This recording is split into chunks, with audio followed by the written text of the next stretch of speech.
baba si Dio mi ama sione bioba mi ama na mala daily arrive on this planet thinking step into the sky more to see that can never be seen more to do whatever be done. There's far too much to take in here. More to find that can never be found. But the sun roaring high through the sapphire sky keeps great and small on the underground. It's a circle of life moves us all through despair and through hope, through faith and through love, till we find our place. This path of winding is the circle of life.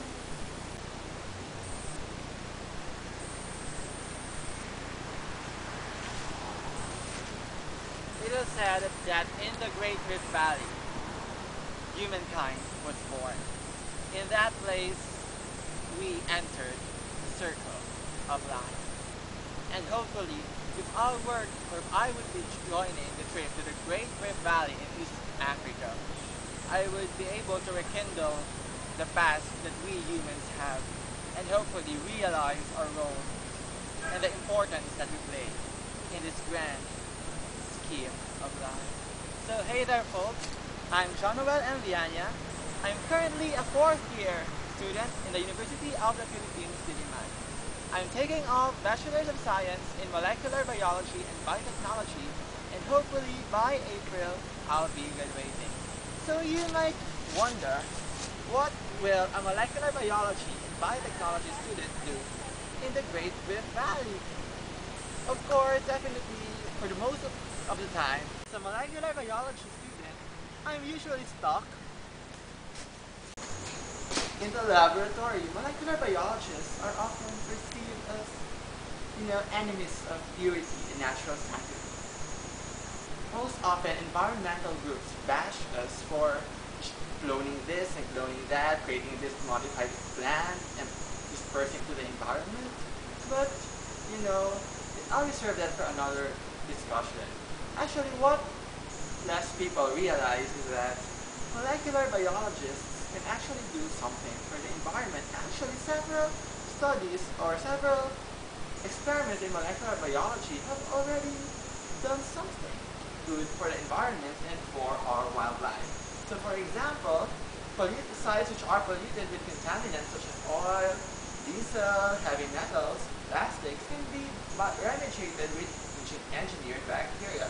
Likewise, animals which are extremely endangered and are difficult to breed can actually be propagated using in vitro fertilization, thus saving their population. And of course, lastly, certain diseases or certain diseases of endangered animals can be cured using molecular biology techniques. So for example, a species or a group of Tasmanian devils has a particular cancer, then molecular biology studies such as antibodies can be used to cure the diseases of such animals, of likewise saving their population. So as a molecular biologist, what do I usually do? So my routine work usually involves, pipetting solutions in and out, placing them in this kind of huge tube. So it's actually the routine work that molecular biologists do, performing PCR reactions in this machine. So pipetting stuff like this and that. And this is the common routine work we do. So there. Aside from that, we also love to run and run and run. Not around the laboratory, but in these machines called through agarose jet electrophoresis. So other routine laboratory work, which especially in our laboratory, involves feeding the mice and of course giving them water.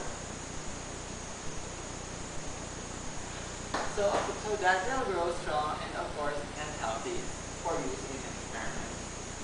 So don't worry, we don't violate any ethics when doing experiments with mice, and we really follow rules set by certain agencies. So for example, this mice is an ICR mice, which is actually taken care by our laboratory. And these are the things that molecular biologists usually do. And so the big question now is, why did a molecular biologist like me decide to join the Pangaea expedition? Because sometimes things can get really frustrating and stressful, especially when you get what you want but not what you need. And you feel so tired but you can't sleep. And you try your best but you don't succeed. Stuck in reverse, and the tears go streaming down your face. Lights will guide you home. And hopefully the blazing sun in Africa would really guide me to my true passion and purpose in life. Hopefully it would also give me a break from all the stresses that I am currently having in the laboratory. So it would not just be any other break, I believe, but it would be something, an experience greater than myself that would make me a better person, that would also help me do something great, not just for myself, but for the environment and for Africa, to help promote the awareness of its condition and hopefully encourage people to help in its protection and in its conservation. And now, back to the field. So I was thinking, what have I done for the environment to qualify me for the Pangaea project or for the Pangaea expedition? I realized that for a long time, been a victim of a selfish kind of love. And it's time that I realize that I'm starting with a man in the mirror, and I'm asking him to change his ways. And no message could have been any clearer. If you want to make the world a better place, take a look at yourself and make a change. Na na na na na na. So for the first part of my video, so you've probably seen me, do this weird singing stuff, but that's not really, it's a good introduction because it encapsulates the essence of the Great Rift Valley. It's really the circle of life really is there, and it is the place where we entered, this grand circle of everything that lives. Also, you've seen me in my lab coat, and you've seen me work in the laboratory, and you realize, or probably you were informed on why did I choose to apply for this expedition. You've also seen the past me probably, which just throws garbage everywhere. Actually, that's really true. When I was younger, I just throw garbage anywhere, not really caring on where did it go. But as I grow up, of course, I realized that that was really wrong.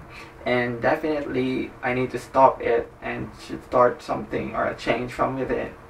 Throw my garbage in the trash bin, be responsible of what I do and stuff like that.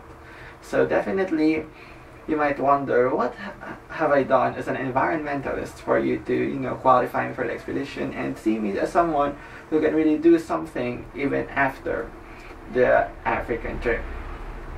So, my environmentalism or my environmentalist action started when I was in second year in high school, wherein I chose to take an environmental science elective.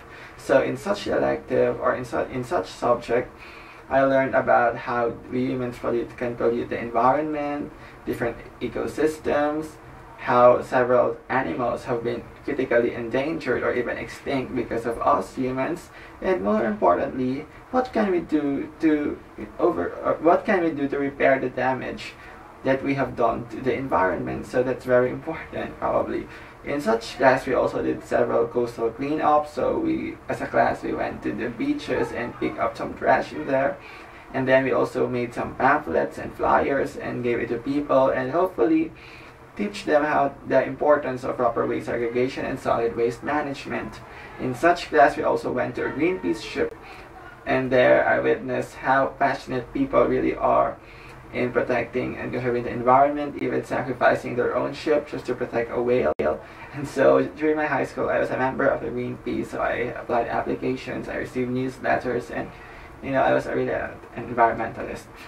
So during my